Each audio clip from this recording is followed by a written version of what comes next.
Saludos a todos, mi nombre es Andrés Galán, soy ingeniero estructural y en esta oportunidad vamos a presentar un video sobre solución de pórticos por medio del método matricial. Iniciaremos presentando un resumen sobre el método, explicando las matrices de rigidez de los elementos, la solución general por medio del método matricial y con ello desarrollaremos o realizaremos un proyecto, partiendo desde el proyecto arquitectónico, realizaremos la evaluación de carga, plantearemos el problema de la idealización estructural y desarrollaremos la solución del análisis estructural utilizando el método matricial.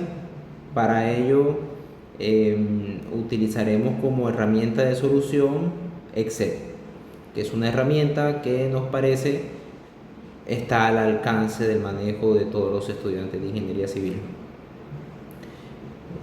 Luego de esto, al final, llegaremos hasta el desarrollo de los diagramas de carga axial, diagramas de cortante y diagramas de momento, y compararemos los resultados utilizando un software de análisis y diseño estructural como lo es ETAPS. Entonces, vamos a empezar en la primera parte en una explicación, esperamos que sea un poquito lo más breve posible sobre el método matricial. Entonces, ¿qué tendremos acá? Tendremos un contenido sobre explicar sistema de coordenadas, relación entre fuerzas internas y desplazamientos en los nodos de un elemento tipo, un elemento que tenga todas las solicitaciones axial, cortante y momento, válido y necesario para resolver un pórtico. Y 3, veremos la solución general por el método de los desplazamientos. Entonces, veamos primero los sistemas de coordenadas. A lo largo de todo el video estaremos hablando sobre coordenadas, sobre sistemas de coordenadas, y es importante dar un poco de precisión sobre esto. El sistema de coordenadas es necesario para que sobre ellos se identifica las características en condiciones de localización, orientación y demás información necesaria, ya sea para los elementos de la estructura o para la misma estructura global. Entonces vamos a tener dos sistemas de coordenadas importantes en definir. El primero es el sistema de coordenadas globales. Este sistema de coordenadas hace referencia a él un solo sistema, el cual sea representativo para todos los elementos. Todos estos elementos que componen una estructura, vale la pena que puedan, unificarlos y hablarlo o mirarlos en un solo sistema. Y este sistema es el sistema de coordenadas globales. Algunos de los programas, o la mayoría de los programas, hacen referencia a este sistema como el sistema de coordenadas X, Y, Z. Sobre este sistema, por ejemplo, presentamos las reacciones de los apoyos, presentamos las deformaciones de los nodos. Muy importante para poder mostrar cómo se deforma la estructura total. Entonces, este es el primer sistema de coordenadas, y el segundo es el sistema de coordenadas locales. Además de poder tener un sistema que sea referente para toda la estructura, es muy importante tener también un sistema al que haga referencia a cada uno de los elementos. Porque, por ejemplo, las áreas, los momentos de inercia y algo tan importante como son las fuerzas internas, los diagramas de fuerzas de los elementos, que son las solicitaciones con las cuales luego diseñamos nuestros elementos de la estructura, tienen que estar en el sistema propio de ese elemento. Por eso hablamos de un sistema de coordenadas locales. Ese sistema de coordenadas locales siempre está montado sobre cada uno de los elementos de la estructura, y es claro que es totalmente independiente del sistema de coordenadas globales. Para diferenciar este sistema de coordenadas locales, vale la pena, si en el primero utilizamos X, Y, Z, acá vamos a seguir la misma igual convención que utilizan algunos software, como son el eje local 1, el eje local 2 y el eje local 3. ¿Okay? El eje local 1 es un eje que mira a lo largo del elemento, como se ve en la imagen. El eje local 2 pues el eje local 2 y el eje local 3 se encuentran en un plano sobre la sección transversal del elemento, y también asimismo son ejes ortogonales. ¿Okay? Por ejemplo, a lo largo del eje local 1 podemos tener la fuerza axial, pero si hablamos también de momento a lo largo del eje local 1, estaríamos hablando de la torsión. El eje local 2 y el eje local 3 pues hacen referencia a cortantes en cada una de las direcciones y a su mismo hacen referencia a flexión en cada una de esas direcciones. Aquí se puede observar, estas son imágenes tomadas del manual que tiene SAP 2000, el cual explica los ejes locales de los elementos y son bastante válidos. En este caso nosotros también vamos, o por lo menos en la presentación de estas diapositivas, utilizaremos la convención para nombrar estos ejes como 1, 2 y 3. Explicado ya los sistemas de coordenadas, vamos a ver la relación entre las fuerzas internas y los desplazamientos nodales de los elementos. ¿Cuál es nuestra intención? Nuestra intención es que podamos presentar sobre cada elemento de la estructura esa forma o esa fórmula compactada. F igual a K por X, donde F será un vector de fuerzas internas de los elementos, X serán vector de desplazamientos en los nodos y K pues será la matriz de rigidez que relaciona los vectores de desplazamiento multiplicados por esa rigidez, nos darán entonces las fuerzas internas que obedecen en los extremos de los elementos. Iniciaremos entonces con la matriz para elementos que están sometidos únicamente a fuerza axial y lo vamos a presentar todas inicialmente en coordenadas locales. ¿Qué tenemos entonces? Vamos a ver, miremos acá el sistema de coordenadas locales 1 y 2. 1 es el eje del sistema de coordenadas locales que va a lo largo del elemento. Para eso el eje local 1 siempre tiene que tener una orientación y esa orientación la damos cuando definimos cuál es el nodo inicial y el nodo final de ese elemento lineal.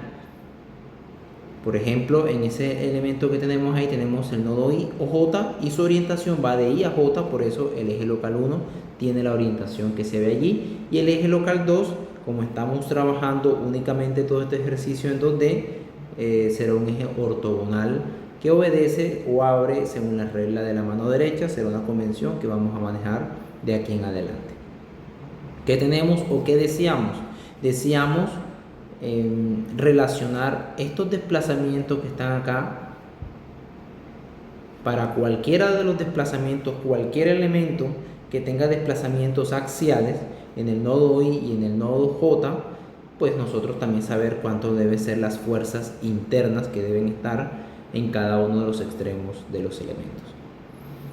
A lo largo de la diapositiva verán que la notación D hace referencia a desplazamientos, como se ve allí. Inmediatamente después veremos un número que será el eje local. Hace referencia al eje local. Por tanto, D1 hace referencia a un desplazamiento que se da a lo largo del eje local 1. Y en el nodo I, es decir, este será en el nodo I y pues este será en el nodo J. Para demostrar esa solución nos valemos del principio de superposición. Nosotros sabemos que la fuerza o los desplazamientos es igual a PL sobre EA. Solamente basta despejar, en este caso nos interesa despejar F o P, que en nuestro caso quedará EA sobre L por delta, despejando en esta ecuación. Si sabemos que entonces cada uno de estos desplazamientos los podemos expresar de manera inmediata en fuerzas, será una ecuación muy válida para la solución. En este caso, ¿qué es importante? Aplicar el principio de superposición. Primero aplicamos el desplazamiento en el nodo I y dejamos el nodo J completamente no deformado, y luego el nodo J y soltamos el desplazamiento en el nodo I y aplicamos principio de superposición.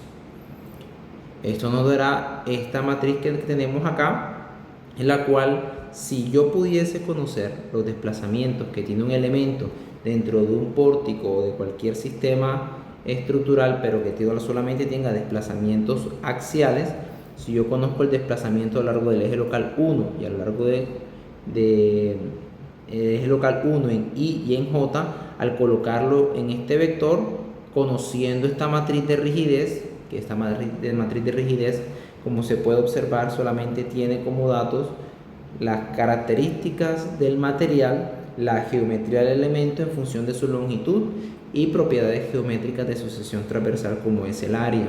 Es decir, que esto es solamente información del elemento estructural. Una vez multiplicado esto por los desplazamientos, esa solución será las fuerzas internas, que deberían estar y tienen que estar en equilibrio. Por tanto, F1IJ y F1JI, al hacer sumatoria de fuerzas a lo largo del eje local 1, tiene que ser igual a 0, porque son las únicas dos fuerzas que deben estar sucediendo.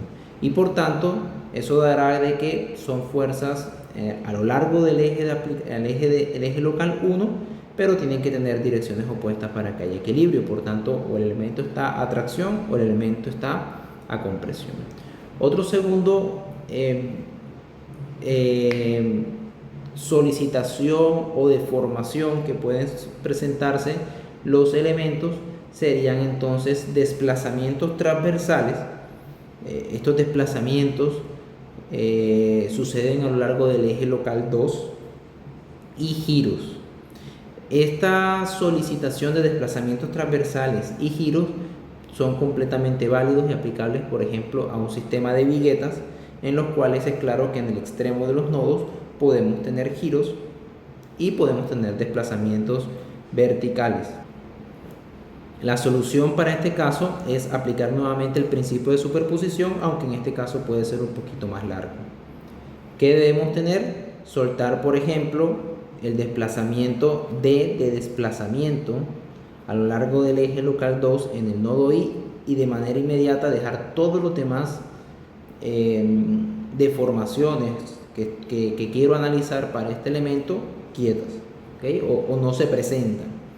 Luego no presento de 2i, sino que empiezo a soltar los que me hacen falta, como el giro θ3, es decir, un eje local 3 que está saliendo del plano en el cual nos encontramos observando, y para este caso sería positivo, o asumimos positivo. Y miren que en la demostración partimos de que estoy girando el elemento en el nodo I de manera positiva. Positiva significa antihorario.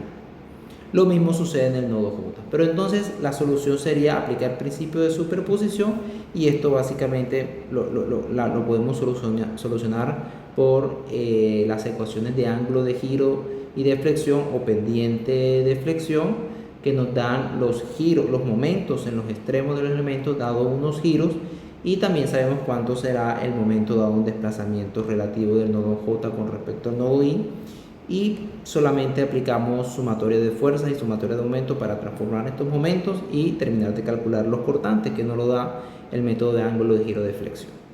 Pero como estamos haciendo un resumen un poco ligero, estas serían la aplicación de las cuatro deformaciones que estoy analizando, pero en este caso las analizo cada una independiente y luego sumo los 4 efectos en materia de fuerzas internas.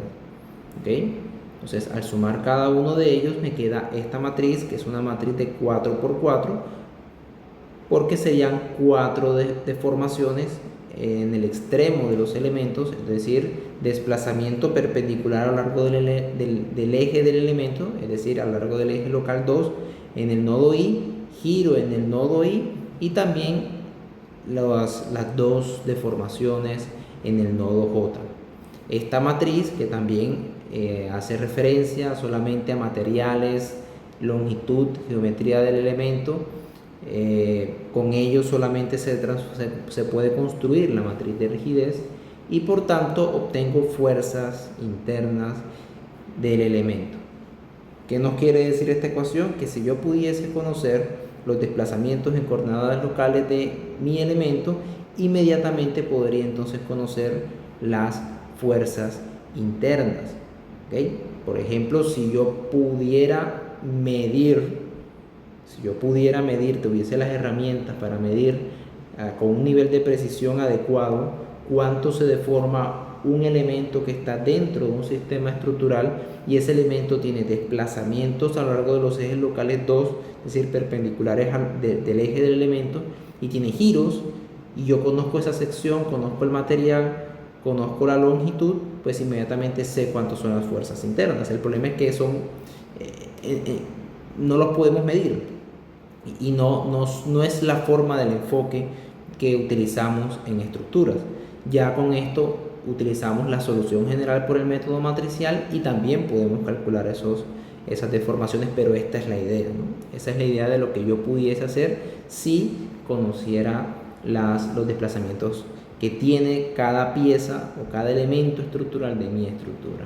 Luego tenemos un elemento que contiene todo, tiene fuerzas axiales, flexión y cortante, que es el elemento tipo pórtico que vamos a necesitar, y en este elemento tenemos las 6 deformaciones, 13i axial, una deformación perpendicular que sucede perpendicular a lo largo del elemento, perpendicular al eje del elemento, perdón, es decir, en el eje local 2, estas 3 deformaciones en I, estas 3 deformaciones en J. Y tendremos entonces 3 fuerzas en I y 3 fuerzas en J. La solución es construir esta matriz con las 6 deformaciones, 3 en I y 3 en J, y compactamos todos los valores que ya habíamos calculado en las anteriores matrices.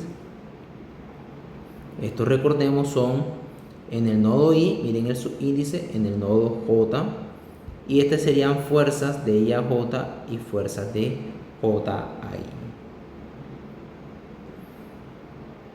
¿Qué tenemos? Entonces, que todas esas expresiones matriciales las podemos compactar de la forma F igual a K por X, donde F es el vector de fuerzas internas, X es el vector de desplazamientos nodales o deformaciones que suceden en los nodos de los elementos, y K es la matriz de rigidez del elemento. Que nosotros podemos aplicar con esto, digamos, hasta ese punto es un poquito limitado, porque digamos que esas deformaciones son producto de cargas, pero hasta ahora no hemos hablado de ninguna carga.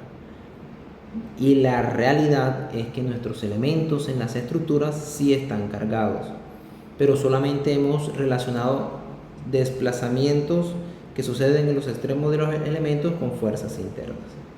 Ahora, imaginemos que en las estructuras, ¿cómo podría yo tener en cuenta las cargas sobre los elementos? Y la respuesta sería en un paso inicial. Ese paso sucede antes de las ecuaciones que acabamos de presentar. ¿Cuál es ese paso? Ese paso sería el hecho en que mi elemento, cada uno de nuestros elementos, en el extremo de esos nodos no pudiesen tener deformaciones, y además de eso tuviesen un sistema de cargas. Ese sistema de cargas pueden ser cargas puntuales, cargas distribuidas, en fin, cualquier sistema de cargas, pero no hay deformaciones en los extremos de los elementos. Y como hemos aplicado el principio de superposición, este sería un paso completamente válido a sumar en el principio de todos los pasos anteriores que hemos dado. ¿Qué sería esto? Que los nodos no se deformen, sería colocarle la restricción del empotramiento. La restricción del empotramiento sabemos que no permite ningún tipo de deformación,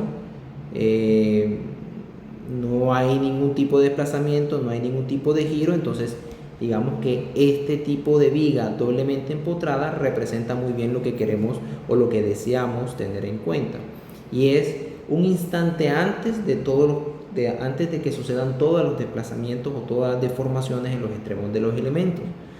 Ese punto es un análisis del elemento doblemente empotrado con las cargas.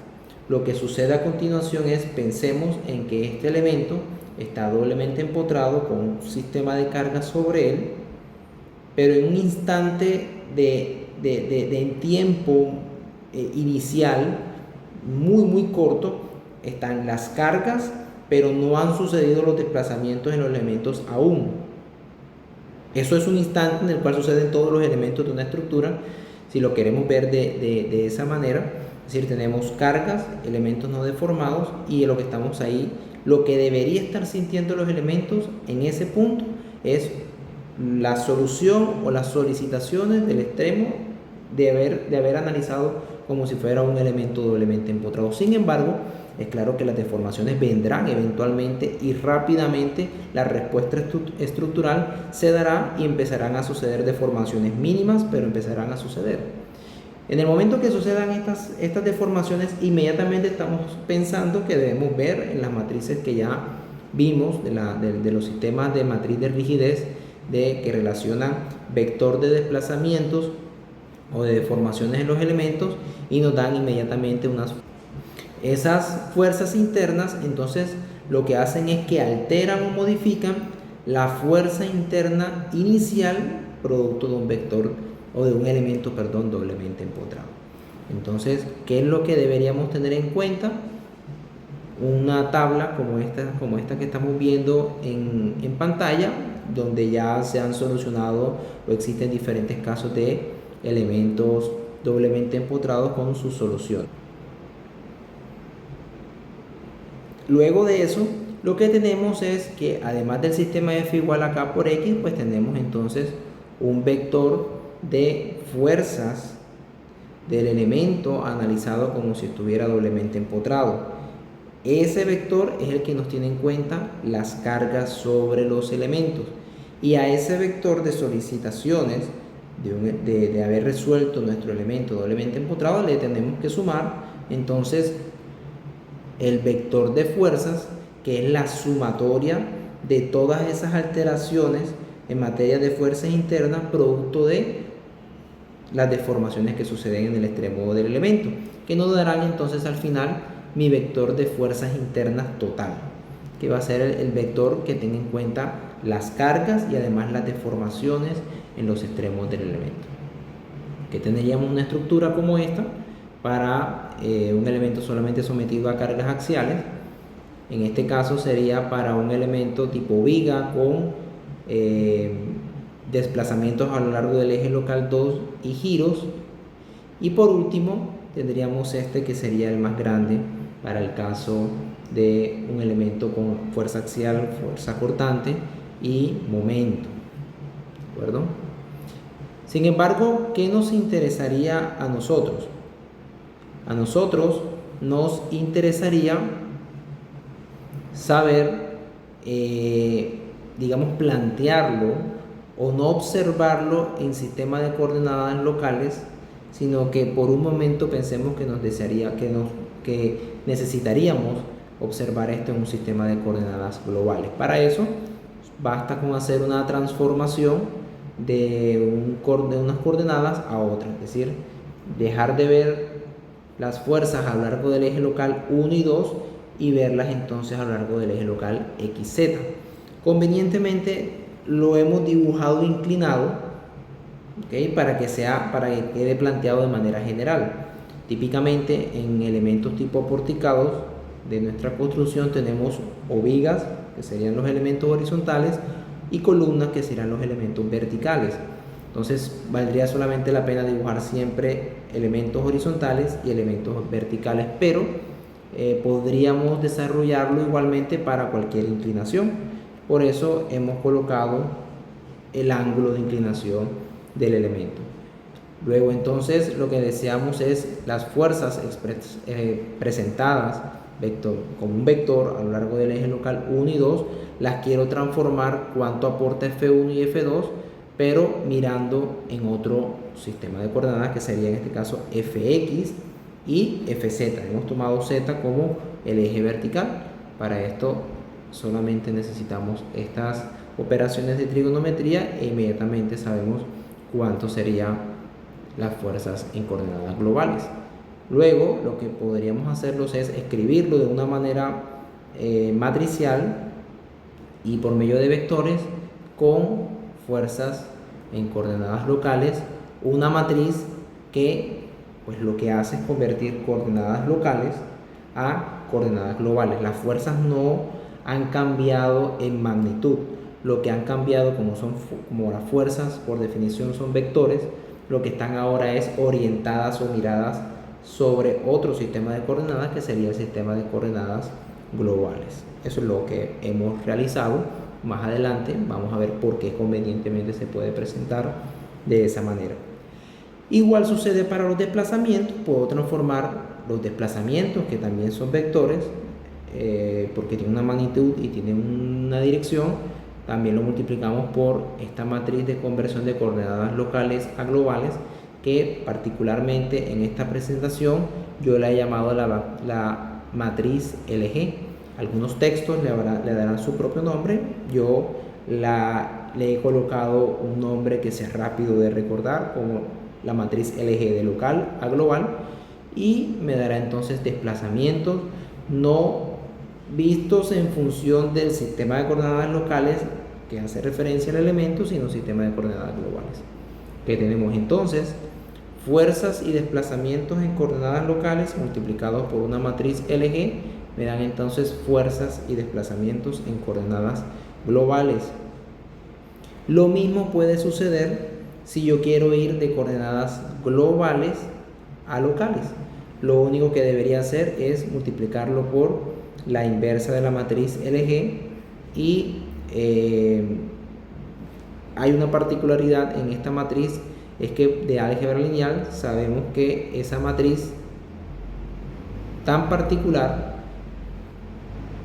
en vez de observarla como la transformada de esa matriz, en vez de observarla como la inversa de la matriz, lo cual numéricamente es un proceso más complejo, es equivalente a la transformada, lo cual es, a nivel de programación y de recursos de computador, es un proceso mucho más ligero, es decir, no habrá tanto gasto en procesamiento en la solución.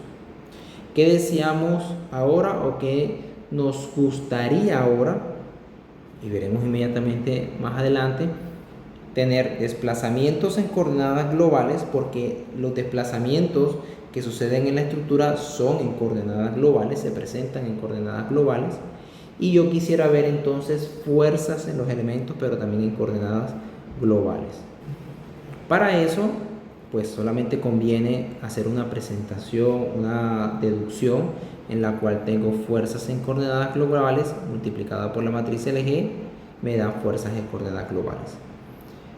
Yo sé que las fuerzas en coordenadas locales obedecen a esta función, y por tanto lo único que yo voy a presentar es multiplicar a esta f que está acá, ¿ok?, por LG.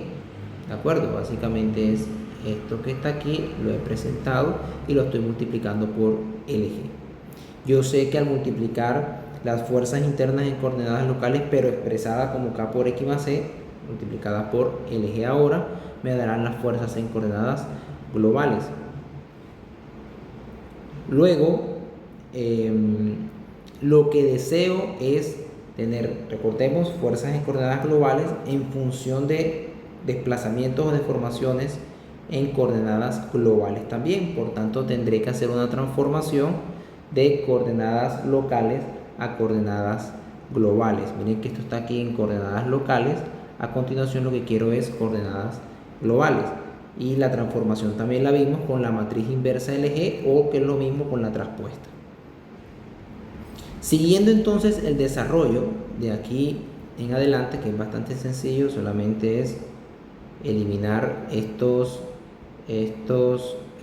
digamos paréntesis que se encuentran allí, obtengo esta solución que está acá. Miren que ya he obtenido lo que yo deseo, que es expresar deformaciones en coordenadas globales con fuerzas en coordenadas globales, y tendría que multiplicar por esa operación que estamos viendo ahí, LG por K por GL traspuesta, y el vector de empotramiento en coordenadas locales por también la matriz LG.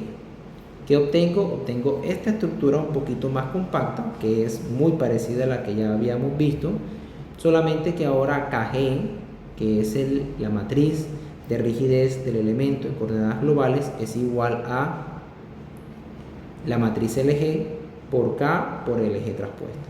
Y el vector de fuerzas de empotramiento de los elementos, la misma ecuación nos dice que es lo que estamos haciendo, y es transformar el vector de coordenadas locales a coordenadas globales por medio de la matriz LG. Luego, con eso, hasta ahora lo que tenemos son desplazamientos en coordenadas globales y obtenemos fuerzas internas en coordenadas globales, lo cual es muy conveniente y voluntariamente es lo que nosotros deseamos para poder presentar la solución general por medio del método matricial.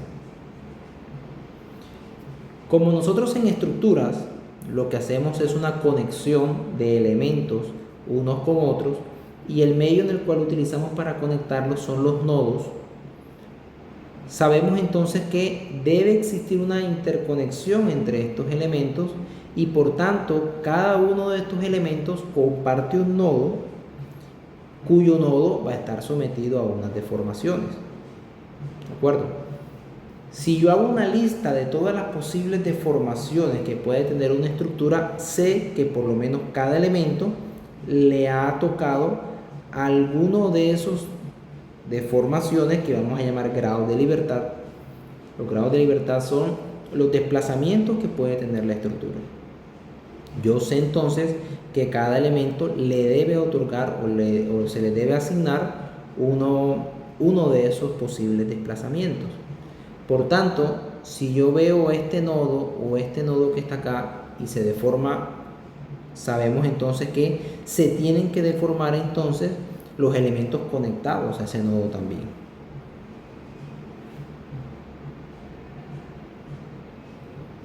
¿Cómo podría yo solucionar o observar esto en materia de fuerzas internas?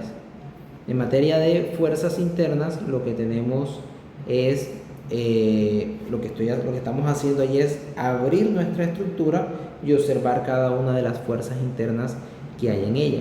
Miren que cada una de esas fuerzas internas, que pueden calcularse si conociéramos los desplazamientos en los extremos de los elementos, si pudiésemos conocerlo, inmediatamente conocemos esas fuerzas que estamos dibujando allí. ¿Ok?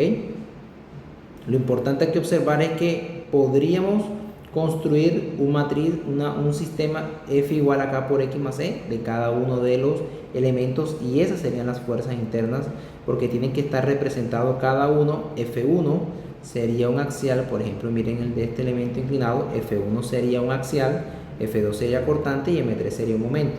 3 a 4 porque va de 3 a 4 en ese elemento, y porque también puede que de ese nodo salgan otros elementos, y por tanto conviene darle ese nombramiento.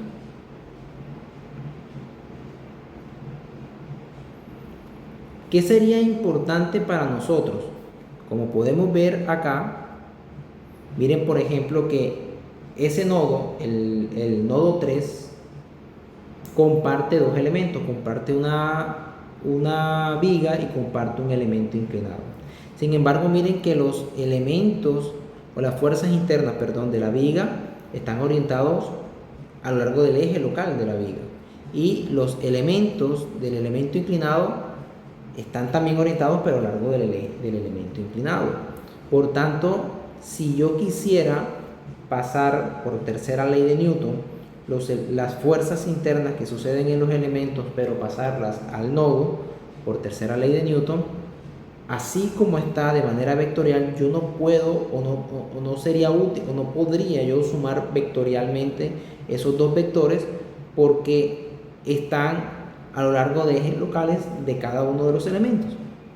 Por tanto, ya está cobrando un poco de sentido lo que hicimos el paso anterior, y es presentarlo en función de coordenadas globales, como se ve aquí representado. Si hacemos un zoom en el mismo elemento, allí lo que vemos es que miren que del elemento 3 a 4 y del elemento 3 a 2, fx3, 4 está orientado por lo menos en la misma dirección de fx3, 2, porque fx es uno de los ejes del sistema de coordenadas globales que hace referencia a toda la estructura. Lo mismo sucede con fz y con my. ¿Okay? Así que está completamente necesario de que tengamos que observar las fuerzas en coordenadas globales cuando queramos ver toda la estructura. Es completamente necesario. Si nosotros vemos entonces que cada uno de los elementos están conectados con otros elementos y la forma o el punto o el vínculo de conexión es un nodo, por ejemplo, en esa estructura que acabamos de presentar allá, si por ejemplo el nodo que está acá se desplazara horizontalmente a este punto que está aquí y quisiera aplicar principio de superposición, es decir, solamente quiero ver qué pasa si ese nodo que está aquí, que es el nodo 3, tiene un desplazamiento en X, solamente ese desplazamiento, lo que va a suceder es que la estructura tendrá entonces algo así como esta deformación que está acá. El elemento tipo viga se habrá deformado acá y nadie más se ha tenido de por qué deformar.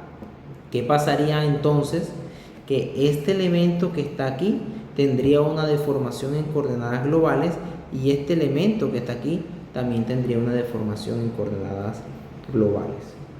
Si vemos ese nodo al deformarse a lo largo de horizontalmente a lo largo del eje local, el eje global X, obliga a que todos los elementos que están conectados a él también tengan la misma deformación, y eso es lo que partimos en estructura, de que si un nodo se deforma, tienen que deformarse todos los elementos conectados a él. Por tanto, ya vamos teniendo unos indicios en que si a cada elemento yo lo puedo presentar pero en deformaciones en coordenadas globales, y asimismo yo pudiese tener en cuenta un vector de todos los grados de libertad que puede tener la estructura, entonces yo puedo construir un sistema F igual K por X más E, pero de toda la estructura, ¿ok? De toda la estructura. Lo que debería hacer es tomar cada uno de los sistemas F igual a K por X más E en coordenadas globales de los elementos y colocarlos correctamente en una matriz, luego de haber dado un orden a los grados de libertad de toda la estructura. Y ese es, digamos, el siguiente paso. Ese sería entonces el siguiente paso. El siguiente paso sería realizar una lista de los de los grados de libertad que tiene la estructura, escritos convenientemente en X sub n y X sub a.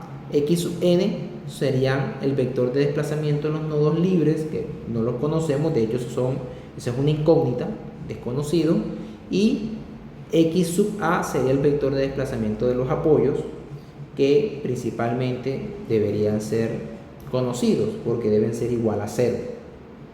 Deberían ser igual a 0, excepto veremos más adelante que es posible que nosotros tengamos desplazamientos en los apoyos, es decir, que podamos cargar una estructura por medio de desplazamientos conocidos. Eso es cargar una edificación no con fuerza, sino con desplazamientos, pero inicialmente sería un vector igual a 0, y lo que sucede en la mayoría de los diseños estructurales, a menos que tengamos, por ejemplo, asentamientos en edificios. ¿Qué sucedería si yo tuviese una lista de cada uno de los grados de libertad de la estructura? Luego conviene asociar cada uno de esos grados de libertad con el factor de rigidez o el coeficiente de rigidez que esté asociado a los elementos conectados a ese nodo que le estoy asignando ese grado de libertad.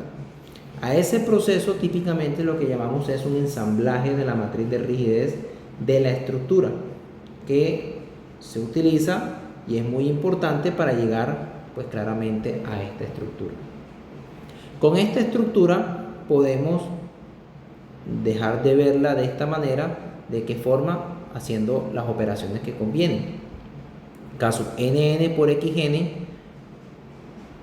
luego lo multiplico K sub n por xa y lo sumo con e sub n, ¿de acuerdo? Y eso debe dar fn. Y lo mismo sucede con fa, que sería esta ecuación que está acá y la ecuación que está abajo. Luego de eso nosotros podemos de estas ecuaciones despejar a K sub n. ¿De dónde? Lo podríamos despejar de esta ecuación que está aquí, ¿de acuerdo? De esa ecuación que está aquí tendría, sí, así es, lo que debería hacer es pasar a restar a fn menos e sub n. Así es, tendríamos que restar fn menos K sub na por xa menos e sub n, que sería esta operación que está aquí, y luego pasamos con la inversa de K sub nn. Esta ya sería inmediatamente la solución para el vector, para conocer los desplazamientos, las magnitudes de los desplazamientos del vector de grados de libertad de la estructura. ¿De acuerdo? Siguiendo las operaciones, en las cuales no quiero entrar en este momento en mucho detalle, pero ahí están, ahí las podemos ver completamente su solución. Luego empiezo a hacer, digamos, las operaciones que vemos a través de estas dos ecuaciones y puedo obtener la solución para FA. Si vemos FA, sería entonces las fuerzas en las reacciones de los apoyos. Y la ecuación 1 y la ecuación 2 constituyen la base de la solución matricial por el método de los desplazamientos. En la mayoría de los casos, como observamos, XA es igual a 0. Y si es igual a 0, la ecuación 1 y la ecuación 2 se reducen a estas dos ecuaciones que estamos viendo allí.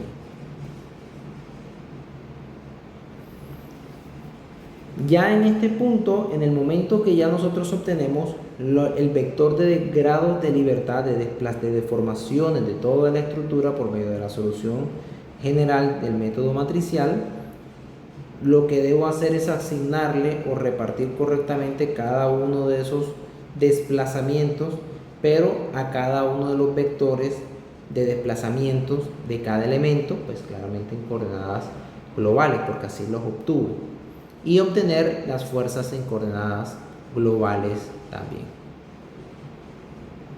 Los pasos para la solución por medio del método matricial se han resumido en 6 pasos que se ven acá, y son los pasos que nosotros vamos a utilizar para hallar la solución de nuestro ejercicio. A continuación vamos a presentar el proyecto que queremos revisar, que es este proyecto que está aquí. Para la siguiente edificación, realizar el diagrama de fuerza axial, portante y de momento del pórtico principal más cargado para la mayor de las combinaciones de carga que se ven allí. Son combinaciones de cargas gravitacionales 1,4 muerta y 1,2 muerta más 1,6 viva. Como vemos, esto es de uso residencial y este es el proyecto arquitectónico. ¿De acuerdo? El proyecto estructural sería este que estamos viendo en la imagen. Es una propuesta estructural sobre la cual nos vamos a basar para realizar el proyecto. ¿Qué tiene este proyecto? Miremos acá nuevamente la escalera que está acá. Es una estructura independiente, está por fuera de nuestra planta. Es una estructura independiente la cual no vamos a analizar acá. De este proyecto nos están mencionando, es un proyecto de 2 pisos. Es un proyecto de 2 pisos y pues tenemos la planta del primer piso, la planta del segundo piso y la cubierta, que sería la losa 2, que es la cubierta del segundo piso. El cliente en particular, o en este ejercicio, lo que tenemos es que desea que se diseñe para que eventualmente en una etapa más adelante sea convertida en un tercer piso. Y ese tercer piso tendrá entonces una cubierta que estará soportada solamente por medio de muros de mampostería y una cubierta liviana. Es decir, no se pretende un cuarto piso, solamente llegar hasta un tercer piso.